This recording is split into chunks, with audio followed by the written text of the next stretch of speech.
One sec, it's loading up.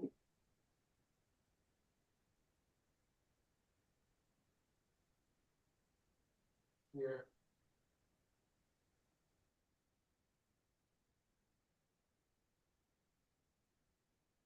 Okay. All right, go ahead, Julianne, we're live. Good evening, everyone. Welcome to the meeting of the interview subcommittee of the Select Board. We have 2 interviews tonight, and before we can start, I would like to read the opening script.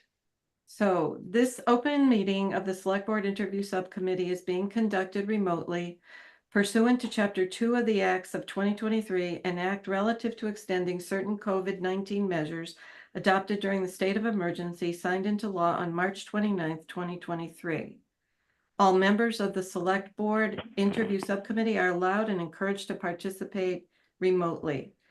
The act allows the Select Board Interview Subcommittee to meet entirely remotely so long as reasonable public access is afforded so that the public can follow along with the deliberations of the meeting.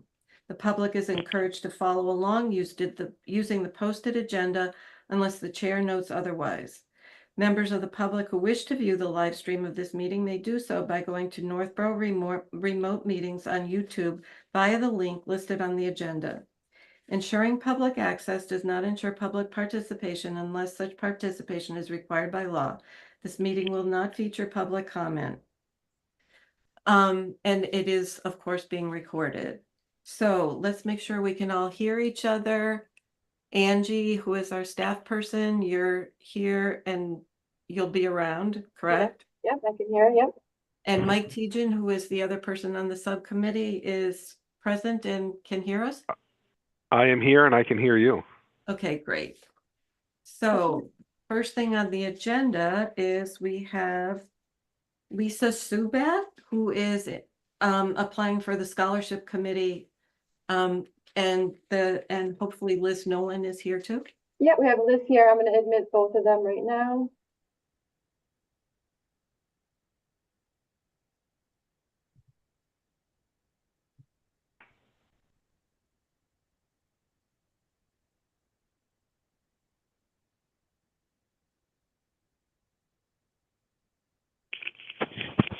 Hi, Liz. Hi, how are you? Good, how are you? Hello. Hi, Liz. Hi, Lisa. I think you're on mute, Lisa. Oh, there we There go. you go. Yes, hi. Hi, Lisa. So shall we start? So first of all, thank you, Lisa, so much for volunteering and applying for this position. It's a great committee. And you know, we have your application, but anybody watching the meeting probably does not. So if you could just explain a little bit about why this particular committee interests you. Sure. I found it just because of an email that you guys sent out about the different committees that you could join through the town. And my son Jason was a recipient of one of the scholarship awards in 2022. So it just kind of speaks to me. I'm a former teacher. I have 6 kids. And so just being able to encourage children to be able to further their education in some way definitely is something that interests me. So yeah, so you have children in the school system and children who are growing up, obviously, and it looks like you have a lot of a lot of background in teaching and kind of positions that require a lot of kind of interpersonal skills. So maybe you could just expand on that a little bit and tell us how you think that will add to the committee. Sure. So my experience with teaching is mostly within our church and with our women's ministry and our youth ministry. I've taught Sunday school classes. I've taught Bible studies to women as well as I've taught at the Northborough Senior Center, the computer classes over there. So I have a history of working with a variety of different age groups and teaching those different age groups and just trying to understand where they come from. I've also volunteered with a homeless shelter for pregnant women and also with the Red Cross. So I've got kind of a wide breadth of experience within volunteering. So I'm going to ask Mike if he has any questions or comments, and then Liz will explain, the workings of the committee. So, Sure. because there's kind of two aspects to it, right, Liz? Okay. So Mike, do you have any questions for Liz? Yeah, and just want to just want to apologize. Obviously, my screen is dark. Just I'm on an old work computer that doesn't have a webcam, so that's why it's just my name there. But appreciate everyone else having their cameras on. No, I mean, I was just going to ask, some more about the volunteer experience, Lisa, which you kind of already went over. Just to expand on that a little bit, but you kind of already did. So, I don't have a whole lot of additional questions at this time. So. Okay, thank you. So we'll turn it over to Liz, the chairperson. Hi, Lisa. All I can say is where have you been? I love that you have all this volunteer experience, and you seem like you have a lot of energy. So our group is small. It will be 6 people with you added on. So we've been working with not a full membership, I guess. And when I started, it was, I think, end of 2021, I think it was. So 2022 scholarships were the first one that I was involved with. And really, part of the what we do is bring awareness to the scholarship committee and the scholarship fund. When I joined, it seemed like not a lot of people knew that it even existed, and I don't think families knew that the scholarship was available. So we have tried to expand it so that not just Algonquin, but other area schools know that it exists, so that it's not always an Algonquin student. The majority of our applicants are from Algonquin, but we do get them from Aspen and St. John's and AMSA. So it's good to see that in the last couple of years come through. Another part of it, obviously, is we don't get anything from the town budget. So what we award is from fundraising. And so that's what we have focused on. And because we're a small group, we are trying to look at bigger fundraisers that bring in a lot for the bang. So last year, what we did for the first time was an online auction, and that brought in, that we were happy with how that went for the first year. We're starting a little bit earlier this year. It starts the Friday after Thanksgiving for that week, so that it has, great holiday gift shopping. So it went really well last year. And then our other biggest thing is that through Algonquin, that we sell the graduation yard signs that you may see across town. And in between, we try to, do little fundraisers, but, really we're looking for bigger ones that isn't a huge time commitment, but that we can all get involved in. So there is definitely a fundraising aspect to it. Okay. Do you have any other questions? I know we emailed a little bit. No, I do appreciate all the information that you sent on being able to go look at the website and see what you guys are doing and look at that online auction as well. So thank you for that. Sure. Yeah, no, I don't really have too many questions. It seems pretty straightforward what you guys are doing. It is straightforward. Our meetings, we usually tried once a month. There's a couple of months that we don't meet because January is kind of slow. And then in the summer, there's usually a month that we don't meet. And they're not long meetings. They're maybe an hour and a half. The longest meeting is when we're actually reviewing all the applications and, making decisions on that. When does that usually happen? Yeah. When does that happen? Mm-hmm. So we usually put the application live in early February through the schools, and we do some publicizing as well, so that we try to make sure that everybody knows about it in case that we don't have the guidance departments from certain schools are not necessarily working with us. So we would we put press releases in there. We start reviewing it probably in early April, and by the end of April we have our decision made. So yeah, and it's all online application, so it's makes it easy. You have it all kind of automated. It all goes into an Excel spreadsheet, so it's easy to review. And then we just get together and talk about what all the applications. Last year, I think we had, I want to say it was just maybe shy of 30 applications. So I would love to see that grow, but on the other hand, I would love to see our, the fund grow as well so that we can give more money to more students too. So I have a question. So Liz, when you meet, do you periodically like go over the guidelines of what you're looking for and granting a scholarship? So there are guidelines. So there was a whole new bunch of us that started around the same time. So we took it as a sign to maybe revamp it a little bit. So we did revise the application and we put it online versus on paper. But because this is some of the things, the criteria is from the state because of the tax checkoff box. So we look at one of our big thing is we're looking at community service, work experience, grades, but not necessarily your A student because we're looking at the whole student as well. Financial need is also part of that as well, and we do have an essay in there that does hold a lot of weight because of the question. So we do have those guidelines set forward. So when we're looking at the applications, those are the areas that we feel strongly focused on. So Lisa, are you are you okay with all of this? And Yeah, it sounds exciting to me to be able to participate. That's great. Our next meeting is September, I want to say it's the 18th, but let me double check.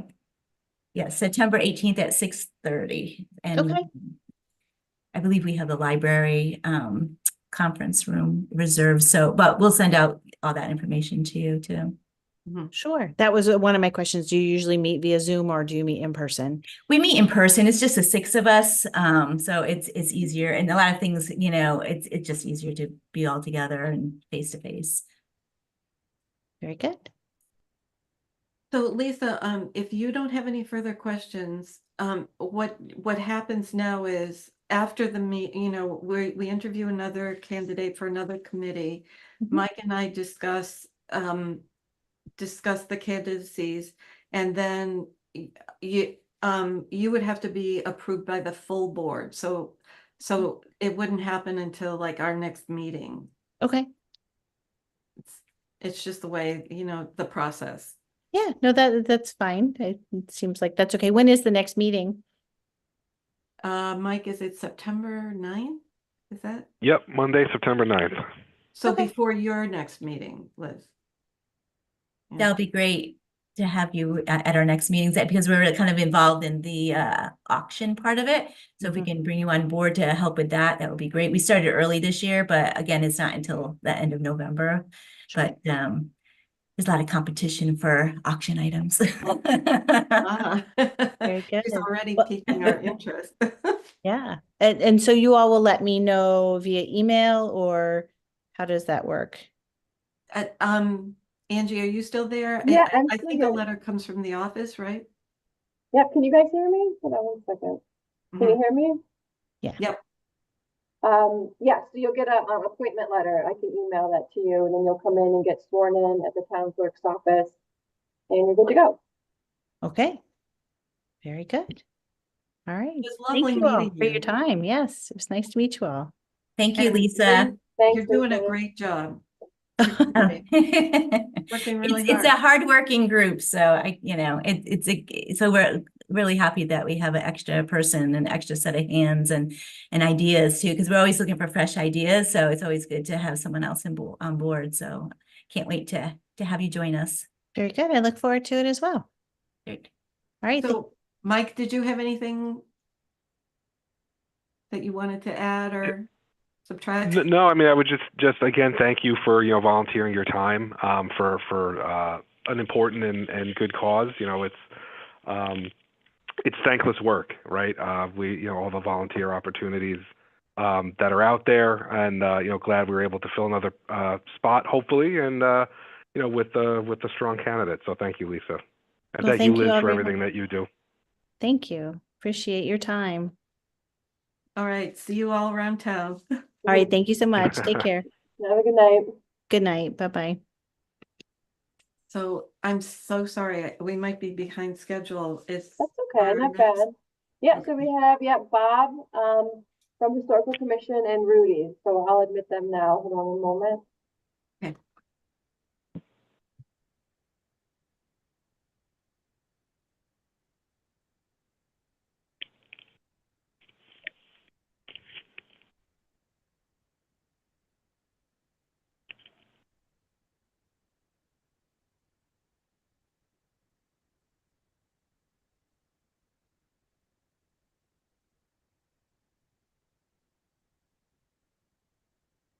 Hello.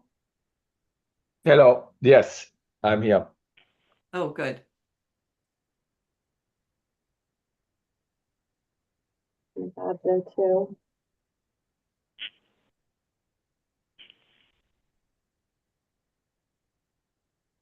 Angie, can you do it from your end by any I was chance? just looking, did that work? Okay, I'm all set. Okay, perfect. I Okay. just had a message. Hi. Oh, good. We're all here, at least verbally. Okay, so I'm Julianne Hirsch. I'm part of the interview subcommittee. Mike Tejan is here, but his computer isn't allowing his picture. Bob, you're chairperson of the Historic District Commission. And Rudiger, you're applying for a position on this committee, and thank you so much for doing that. Yeah, you're welcome.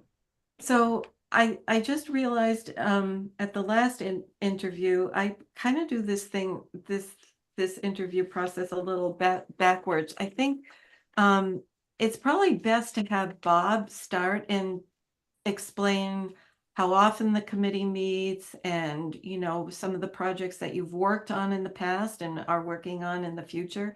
Would you like to do that, Bob? Sure. Okay. Sure. First of all, Rudiger, how do you like to be called?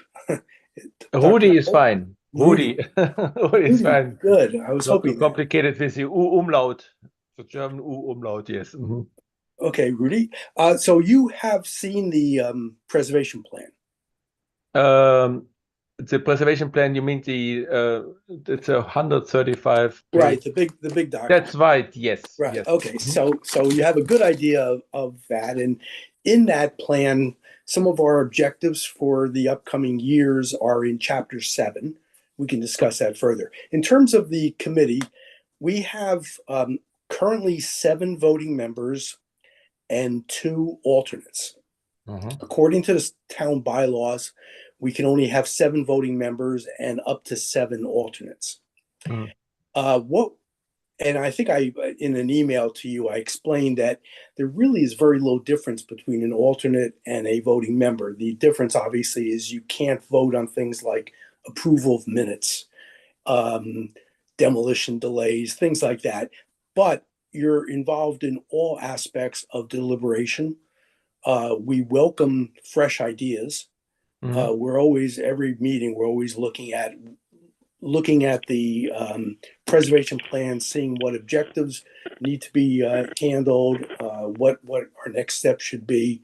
And it's very important to have active members that can contribute.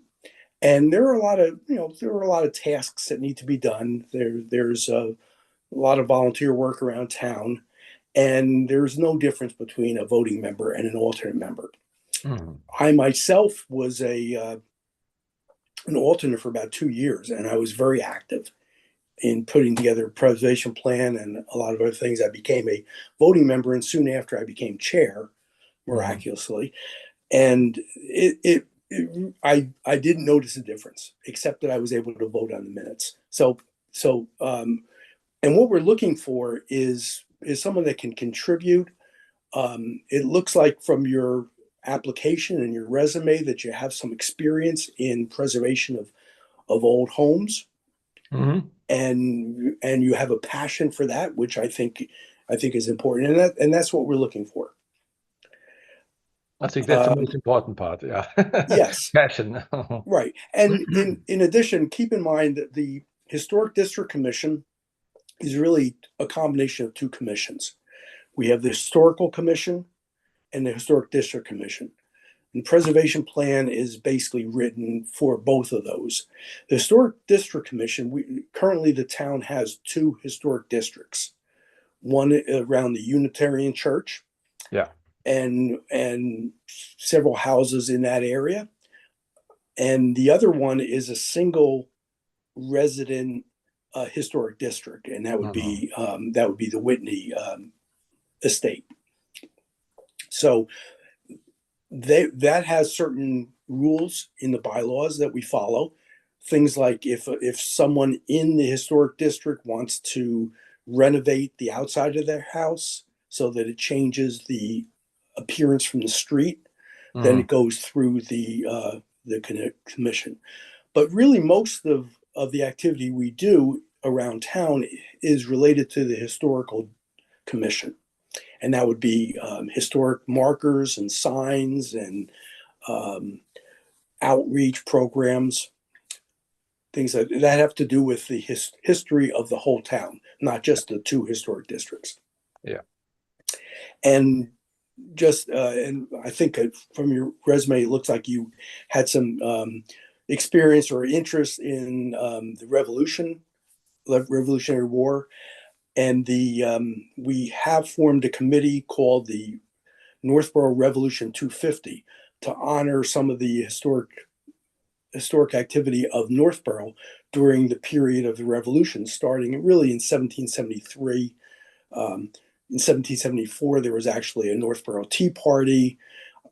We had the Northborough Minutemen actually marched to Concord after the skirmish there, and then on to Bunker Hill. So we have a lot of activity in 1775 and 1776 with the Declaration of Independence and the Knox Trail. So we formed this committee, which is made up of several commissions and departments within Northborough, as well as the Northborough Historical Society.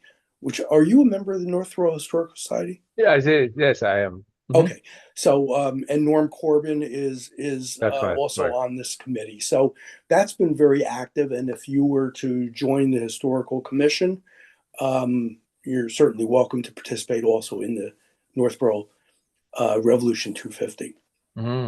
So I think that's an introduction, but I'm happy to answer any other questions you might have. How many members are in the historical commission? You said there are 7 plus 2 in the historical district commission. It's the same membership.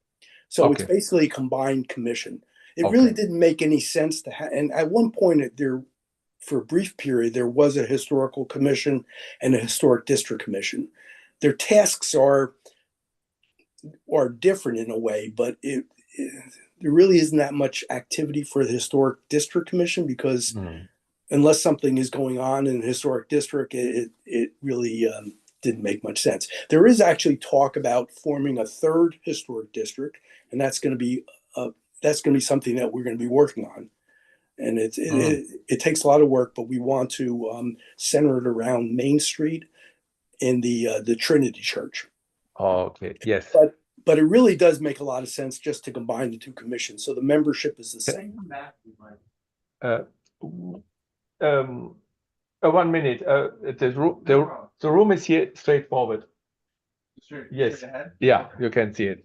Sorry. I have here a guest, but I apologize. Itself. Yes. Oh, sorry. Continue. Well, that's basically it. I understand you live on East Main Street. Yes. So I wanted to say one of the issues, maybe I make it up a little bit, is a conflict of interest, because one of my plans is to put my 1 second. Can I? Are you interested in this? I am interested. It's a little small, obviously, but can you leave then your silent introduction here on this paper, and I give you a pen. Yeah. So, thank you. You can stand here. That's fine. It's here just a meeting. Sorry. Thank you. I show here a room in my historical district in Boston. And so what I put in my application. Conflict of interest. Basically, one of my plans maybe is the road with my house, which is from 1760, and it's the last one in this whole area. Bartlett Street got demolished, and Ellen across the street of mine got demolished a couple of years ago. To put it under historical district, what Whitney parsonage house were also done. Also maybe there's a fourth historical district soon. But that I don't know if this falls into interest, or maybe I don't vote, or I stay away if this gets discussed with my property personally. But there are situations where there might be a conflict of interest, and all it means is that you would recuse yourself from voting. Correct. But certainly, we've had situations. Norm Corbin lives in a historic district, so he, when he was chair, he wanted to modify part of his home, and it needed a vote.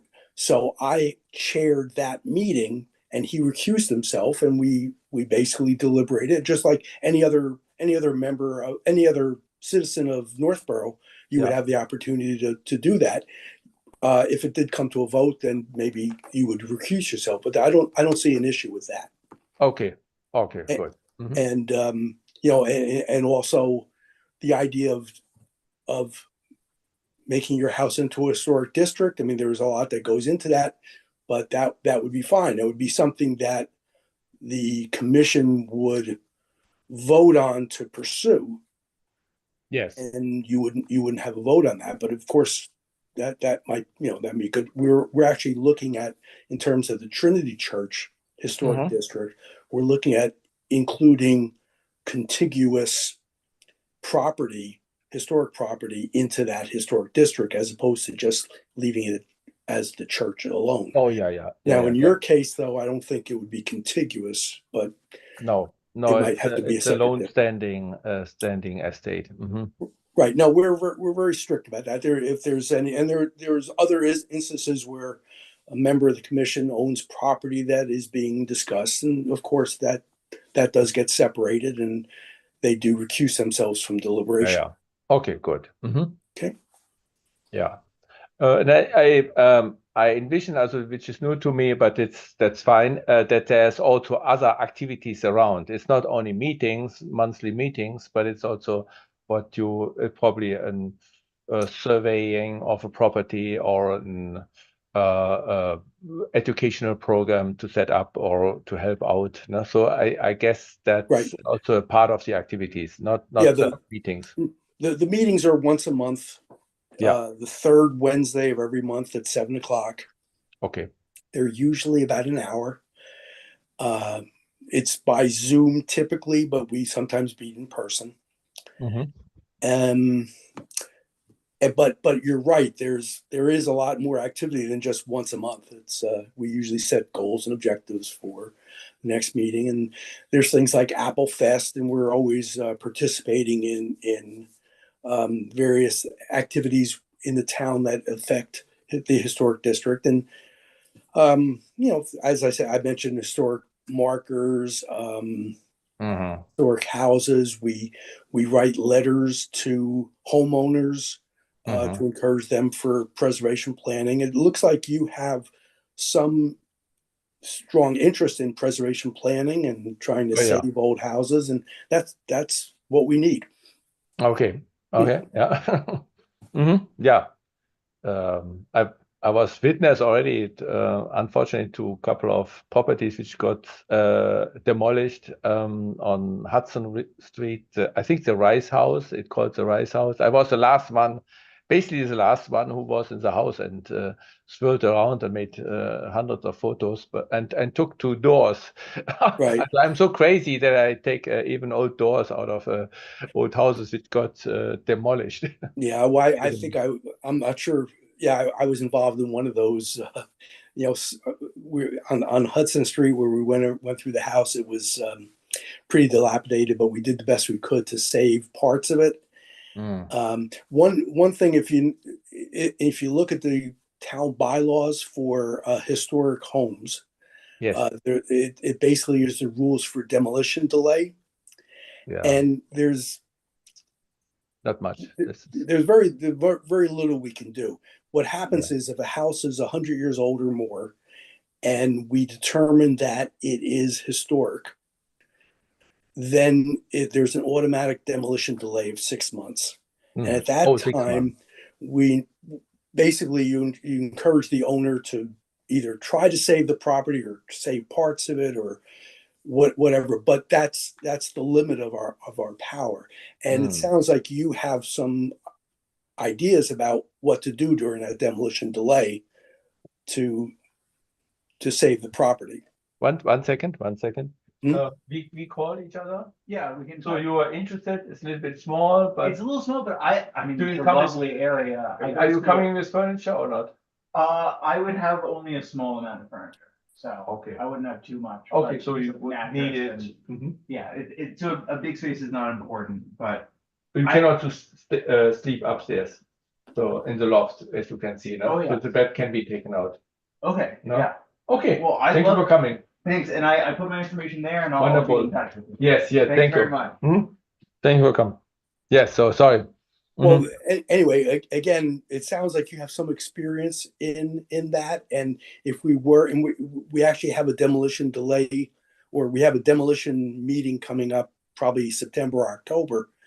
And what happens is if there is a demolition delay, that's where the commission would come in to try to make suggestions as to how to save the property or save parts of the property. But ultimately, it's the owner's the owner's decision what to do with it. But we can at least make suggestions, and that's where I think you could contribute. I wrote it down in my application also, and I'm happy that Mrs. Hirsch is here from the board. Is obviously a $0 solution. How far is this one property per plot intact or enforced, let's say enforced, and could be not waived for historical purposes? So I have two things: either to put historical properties, move them, no, if with private money, of course, not with town money, what I envision, into properties which has already a house, but would have already also space to take another house there.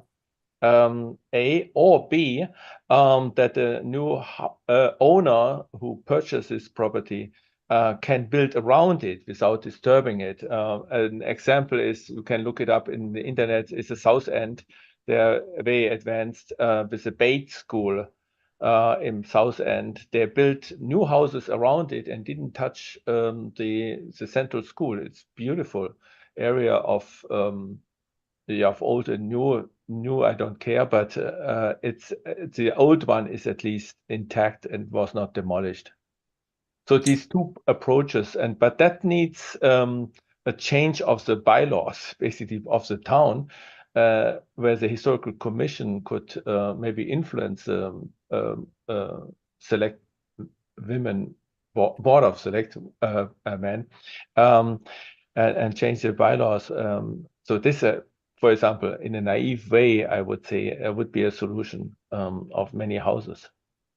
Well, that might be a question for Julianne, but it sounds like a zoning board issue. Yeah. Yeah, that's exactly what I was going to say. And also Rudy, Mike Tejan is here from the board. So unless Mike has another thought about this, that's definitely a zoning question, which would go to the Zoning Board of Appeals. And I think if you, as you kind of refine that idea, and the commission discusses it, so it's always possible to make a suggestion to the Zoning Board of Appeals or the Planning Board, which which help to write our zoning laws. So it's always so good to consider any way to preserve a house. Mike, am I correct here? Or I mean, that would sound, yeah. No, Julian, I would be in agreement that I think that's would make sense as any possible next steps. Yeah, it wouldn't be in the purview of the select board. So It's in the purview of town meeting. So you're right. You know, you Yeah. suspected that. Yeah. And I'm glad you brought that up because that was going to be my question to you, is to kind of explain what you meant by that. And it's an interesting idea, but it's, you know, as everything with town government, it's, Yeah. it's a process. So, Mike, do you have any questions for Rudy or comments? Yeah, sure. I mean, obviously, Rudy, you know, the beauty of being on a Zoom meeting is that we can multitask, and you got some other stuff going on, which is fine. That's right, But right. it looks like, yeah, no, that's fine. You know, and you know, I don't know if you're renting out that space or anything, and you describe in your documentation that, you know, buying foreclosed homes and renovating them, rehabilitating them. Just kind of curious, sort of maybe. You know, you give a lot of detail, which is good. So maybe, you know, kind of maybe the Cliff Notes version of what that looks like. And do you end up keeping these historic homes that you're buying, or do you rent them out like it seems like the one that you're in right now? And sort of what does that look like? Just kind of wonder if you could explain, but tightly explain, sort of maybe more around that. Yeah, well, I'm 64 and I'm slowing down, so I'm now more focusing in tiny houses and so on. And so the house which I am standing, I bought 1994, and 3 years. Also, I was so shocked from United States, unbelievable. What I described from a pulverized city, also not destroyed, pulverized. And the infrastructure is so poor, I have to say, in United States, that I said, okay, the solution is take the government out. And with two other neighbors, we got together. And 3 years later, we put this Frederick Douglass Historical Landmark District under historical, under protection. That no house can be destroyed in a district which has encumbrance 110 row houses. And I went totally into it. I adopted basically the, also honestly, kind of the first house owner who built the house is Robert Reed Payne, and that is the great-grandson of Robert Reed Payne, the same name, one of the four designer of the Declaration of Independence. And here we are at the Revolutionary War. So I mean, I'm in the middle of it, and then I was very entailed in the history of United States. Also in the middle of the history of the United States, much more, I have to say, as the 30 years before in Germany, because history was self-speaking. We didn't spoke about this and made some letters, one letter to the mayor of Düsseldorf as a child, but not more. So this is how I got involved in it very deeply. And from then on, I saw that the interest of Americans in general in real estate is not historical houses. This is for them work and nuisance, and newer is better. So that was my understanding. And so I ended up with foreclosure houses to buy them and rehab them. And so I did it, I think, 4 times, yeah, around 4 times now. Yeah, but this is ending. Here in Boston, I have the kind of German angst. I see, I have a very long view, so 200 or 100 years view. And I know in 70 years, the end of my child's life, he will see that Boston is flooded. So I get soon out of it.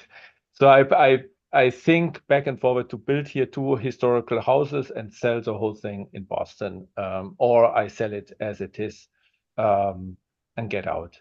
but I will not. I may move a house if it comes to this. Hopefully, I have enough money for this. If the opportunity comes in Northborough, but not more. So it's not so that I'm a collector of historical houses. I love them. I love the history of it, and that I rent this out. I bought this house in a ghetto. So when this was a shooting alley and ghetto, and nobody would go here in this place. Now it became South End and renowned. This was lucky in my lifetime, but it was not foreseen. No, so I'm not a speculator, not an. I love just simple old houses. To answer the question, I hope I answered the question. Yeah, you did. Thank you. And you also answered what was going to be my second question, was how the Frederick Douglass Historical Landmark District came about. I was curious about that on your application, but I think you incorporated that into your answer. And about what I'm very proud of it, extremely proud, is that this was the first historical district in United States where substantial working class houses were preserved. Otherwise, what we see is always mentioned, like the White Cliffs and the rich mansion. But this is down to the earth. The working class people who worked here in the factories, 800 square feet, small houses. And so that's this I like very much also on top of it. Also, nothing against rich people, that's fine. And I like that they preserve the history and all these kind of things. But I think the poor people, the paupers, as they called in Victorian times, they are forgotten in history. So that's good that they are here preserved in this district. Well, it's a huge part of history, right? It's history made only in the mansions. Exactly. So to do this, did you work with the city officials? Yeah, exactly. They have a historic district commission or a historical commission? Yes. But you weren't a member of that. You were. No, I was not a member. No, I was 3 years. I could barely speak English somehow, but I mean, I know I had English in my school, and so with Maura Fitzpatrick back then, and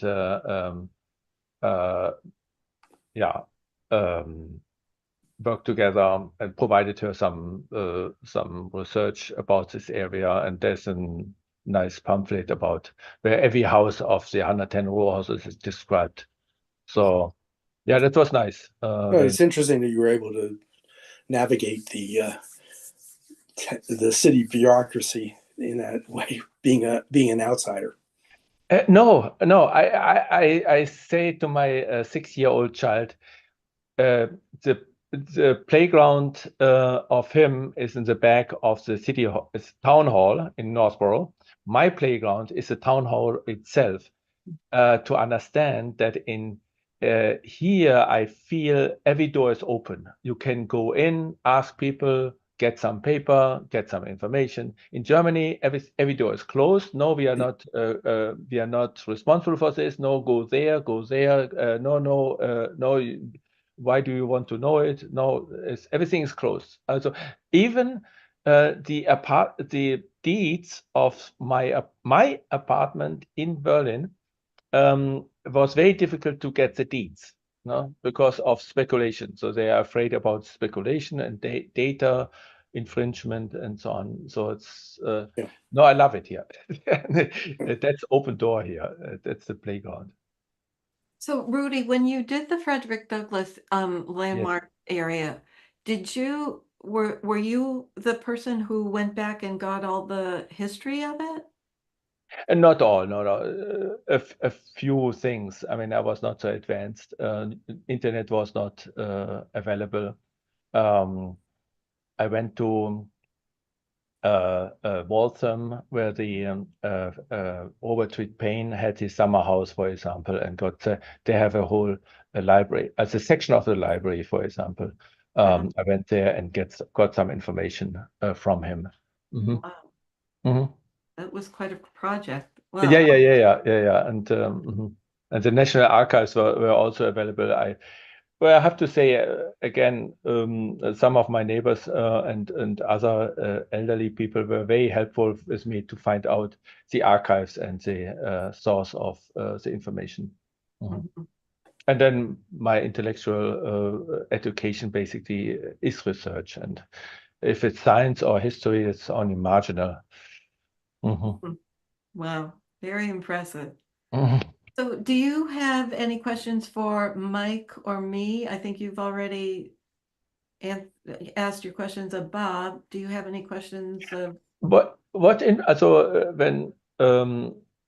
by Bob I could hear out, but I could not. Also, I want to verify this at least. In which task of these 9 members, existing members, is lacking? Let's say.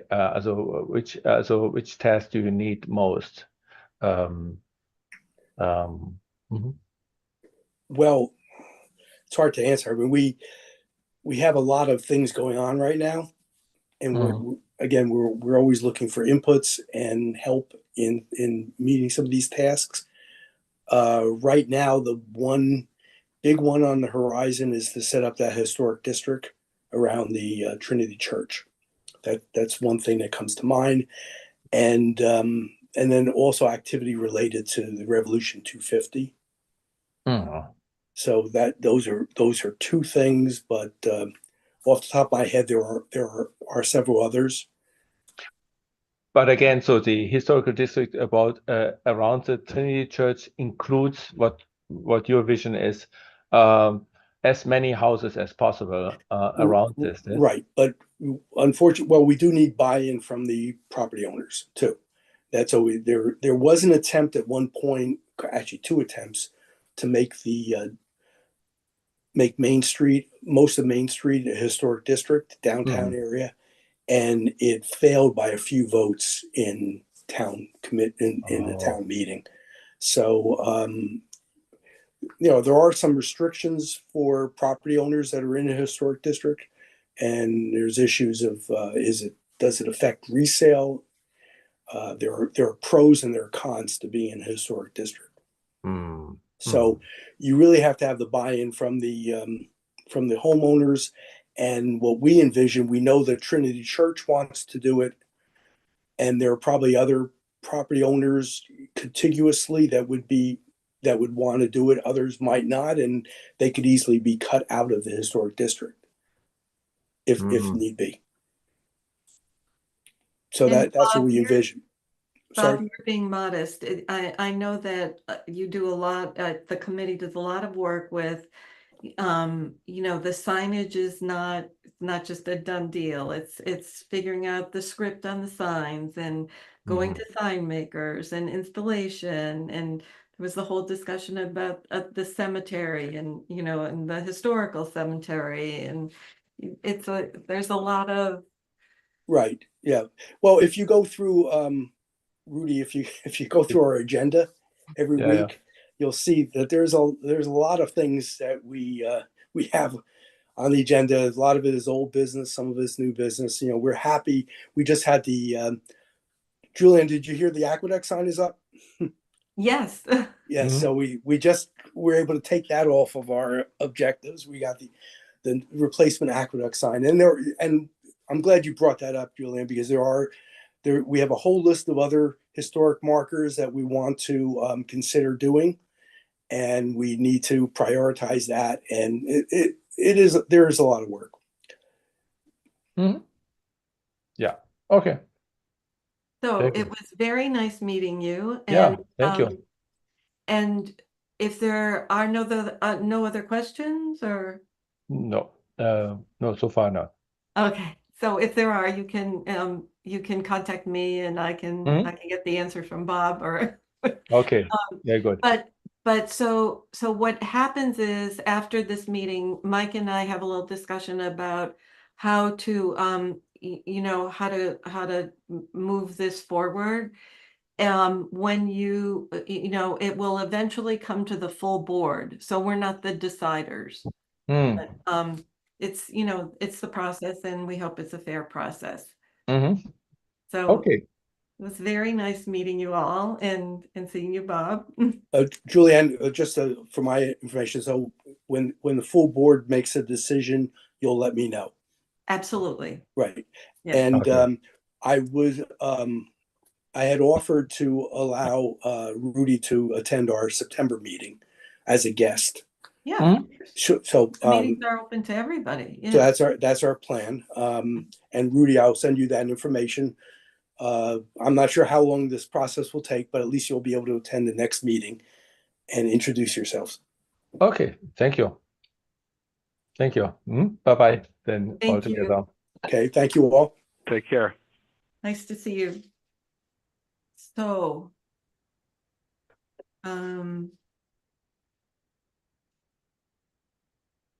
Mike, we should move on to next business, which would be deliberation. Are you there? Yes, I'm here. Okay. So Lisa had a great interview. She's certainly passionate and certainly has a lot of experience in working with people interpersonally. And you know, Liz gave her the rundown, and she you know, obviously understands now that it's scholarship applications and there's the parts of fundraising, and she seems to be very enthusiastic about both. So I feel good about moving her forward. Yeah, no, I don't have any concerns. Like you said, you know, I like the energy, the background that she explained, that she wrote down. Looks like they had been a recipient of a scholarship previously, her son. So it's, you know, kind of her way maybe of kind of paying that forward and helping out. You know, so I think, yeah, I'd be comfortable moving forward with Lisa. Me too. So I'm going to make a motion. I move that Lisa Subat be recommended to the full select board for a position on scholarship committee for a 3-year term to expire April 30th, 2027. Second. All in favor? Do you vote aye? Aye. And I vote aye. And so we will bring that to the full board. And next we had Rudiger Volk for Historic District Commission. And he certainly has a lot of passion, and his application was so impressive with the things he's already done. In, you know, in the city of Boston, and it'd be, wow, he certainly has a lot of experience in a lot of different areas of historic preservation. I think, you know, he had a good interview, and I'm wondering what you think. Yeah, no, I mean, he certainly provided a lot of written information in his responses, so that was good. Yeah, it definitely came off as somebody who has passion around, you know, historic properties specifically, right? You know, from his own involvement in them, and sort of based on the questions, you know, he was asking Bob and kind of how things work. So, yeah, impressive amount of information that he was able to provide, both, you know, in the interview itself and through the materials he provided. So I do have to say though that there were 1 or 2 things in his application that I think needs to be completed. And just as a formality, I think that we should vote on Rudiger at our next meeting and just ask him to come in and do, you know, and complete his application. It you know, it certainly is not a big deal, but just to keep things, you know, on track. Are you okay with that, or? Yeah, no, yeah, certainly. I mean, if there's something, you know, even if it's technical or whatever, you know, that's missing that we need, you know, best to have that standardized process, and then yeah, we'll get that additional information from them, and Yeah, we can make a vote at our next meeting of the subcommittee about Yeah. moving forward to the select board. Yes, even if we call a special meeting, but just to keep it, on track and follow the process. So, I guess that would be, I'll make a motion that we postpone voting on Rudiger until our next meeting. Yeah, second. Sure. Okay, and all in favor? How do you vote? Aye. And I vote aye. Okay, so minutes. All right. Are we ready to move on? Do you have any other things about? No, we can move on. Okay, so the April 2nd, let's start with the beginning, April 2nd minutes, which were that was Kristen and Lisa interviewing for ZBA. I actually do have a correction on that, which I just realized before, minutes before the meeting started, and that would be under Jacob Jones. It says he has attended a fire station meeting and some select board meetings, but not watched any ZBA meetings. Mike, I don't know if you were I don't think you were on the board then, because it was still Kristen then, but we clarified that he had watched several meetings. So, I'm going to ask that these minutes be amended to read. He has attended fire station meetings, select board meetings, and ZBA meetings. Angie, are you there? Are you okay with that? Yeah, I can definitely fix that. Yep, I'll amend that. Okay, thank you. So I'll make the motion that the April 3rd meeting minutes be approved as amended. Is there a second? Second. All in favor? Aye. And I also vote aye. Okay, the April 3rd meeting minutes, I was there and I think the minutes were fantastic. Do you have any corrections? I do not. Okay, then I will make the motion that the April 3rd meeting minutes be approved as presented. All in Second. favor? Oh, second. Okay, thank you. And all in favor? Aye. And I also vote aye. And then the June 24th, you were there. And I didn't see any corrections that needed to be made. How about you? No, it was no corrections. Okay, then I'm gonna make a motion that the Monday, June 24th meeting minutes be approved as presented. Second. And then, how do you vote? Aye. And I also vote aye. Okay, is there any other business we need to attend to? I don't have any other business. Angie, do you have anything else for us? No, that looks good. We covered it Okay. all. Then, Mike? Yeah, I'd like to make Motion? a motion to adjourn. And I'll second that. All in favor? Aye. And I also vote aye. Thank you so much, Angie. Thanks Thank to you. everyone. Thank you, Angie. participating.